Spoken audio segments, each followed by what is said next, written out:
Eh ngibingeleleke la. Ngethembe ukuthi ke nonke niyaphila.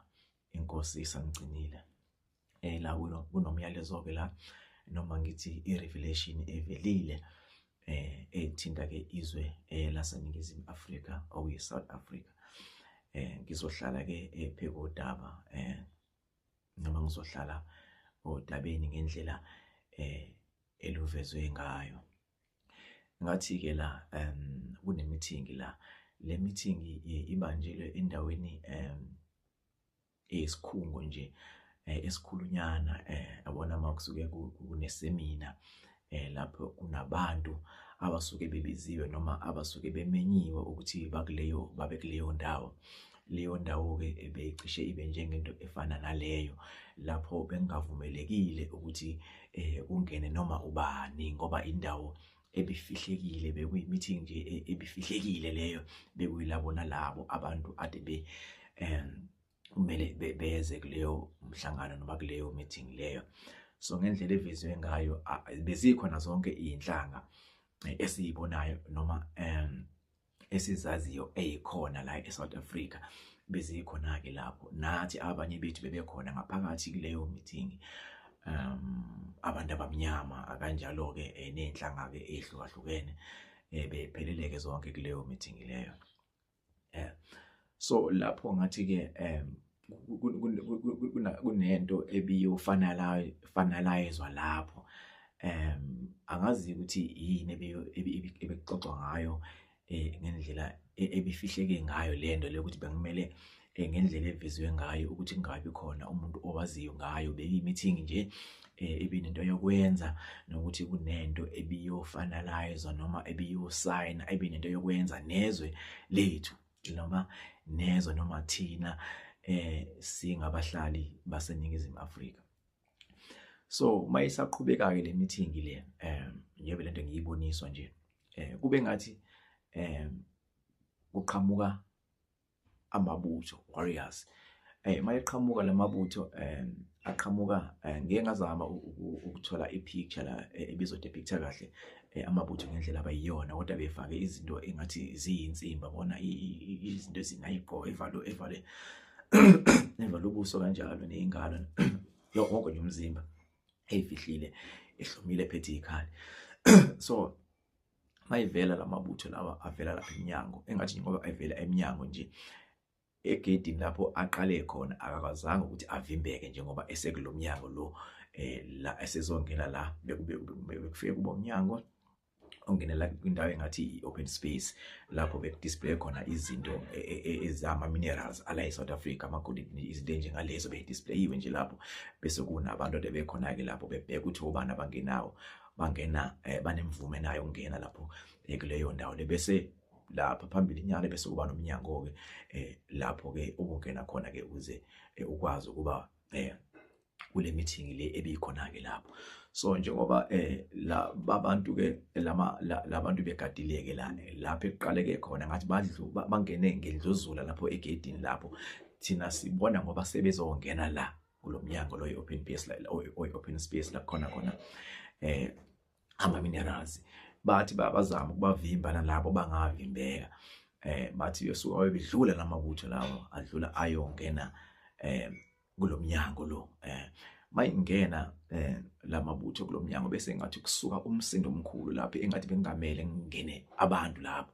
So kusuka umsindo abantu baphithizele abanye sebeyabaleka basebeyaphuma ngoba labantu babafika lamabutho mayefika abengadlali abafike ngendlela enzima ngabo ukuthi azophazamisa noma azokhuza umhlola owenzeka lapha ngaphakathi. So mayifika ingena mayiqeda ngingena lapha ngaphakathi engathi sekusuka umsindo lapha ngaphakathi nento ebiyenziwa ihlakazeke namakhompyutha na yonke into ebiyenziwa nje beboniswa lapha escreen yonke into kumanage ukuhlakazeka yonke into engathi ke sekuphuma umlungu word person aphume engathi uzothethisa laba bangala kule open space enama minerals ukuthi babavumela kanjani ukuthi bangene labantu noma angene lamabutho angenile. Engathi ke bayachaza ke labantu bekhona lapho ukuthi labantu bangene bazamile bangena ngendluzula labantu laba this guy ngathi ube ngazi noma ngathi ube umshana noma, kodwa lento ibingaphakathi ibinokwenza nefamily ngathi ke this guy ube member yaleyo family leyo, futhi ubethunyiwe ukuthi azobheka ukuthi kwenzakaleni lapha, yini abantu bangene ngendlela abangena ngayo, ngoba bekade echazisa ukuthi akuvumelekile ukuthi kungene umuntu lapho. So lesi sibonakaliso noma le revelation ngendlela evela ngayo ibonisa khona ukuthi le mpi le akuyona kuphela eyethu, kodwa ke sekuvuke amakhosi ukuthi azonqanda isimo asibonayo esesiphuma endleleni, njengoba ngichaze emawindweni ukuthi le mpi le akuyona ethu kuphela, kepha sekufika isikhathi lapho uNkulunkulu asezosikhipha khona ngaphansi kokugqila balezi zizwe noma balamadimoni kade busa for such a long time, ukuthi isikhathi sawo ke sesiphelile. Umbuso uyaguqulwa manje, sekuzosebenza umoya ohlanzekile, umoya kaNkulunkulu, umoya okuyiwona ozodudula konke lokhu kungcola, konke lokhu kukhala osekwenzeka emhlabeni. So nakhona la ngithi ke angiqinisekise abantu ukuthi ke le mpilo akuyona eyethu. Engicela kakhulu ukuthi njengoba amakhosi noNkulunkulu ephakamise labaholi kuyibona basasihola, obhuti Phakela Umthakathi noSisi Jacinta, asibalalele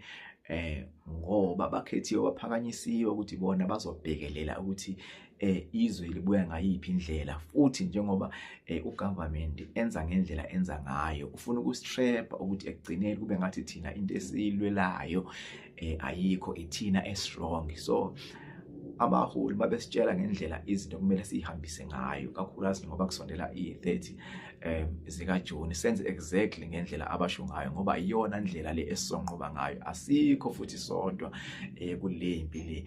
uNkulunkulu unathi, amakhosi anathi, our gods anathi, ekutheni ke enough is enough. Sekufika isikhathi lapho konke okwathathwa kithi kuzobuyela kithi.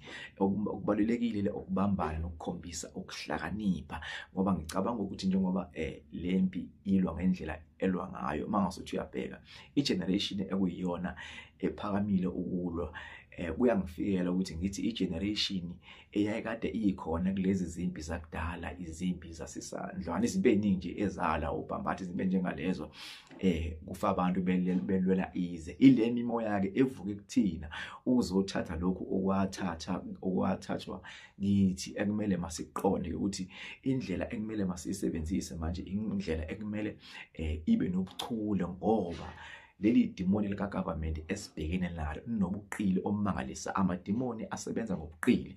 So bengithi ke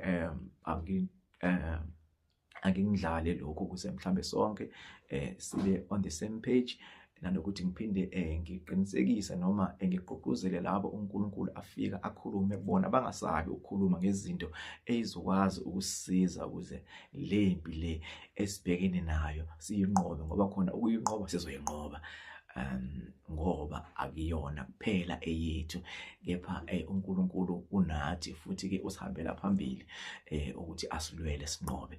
Ngizoma ke lapho namhlanje. Inkosi inibusisa.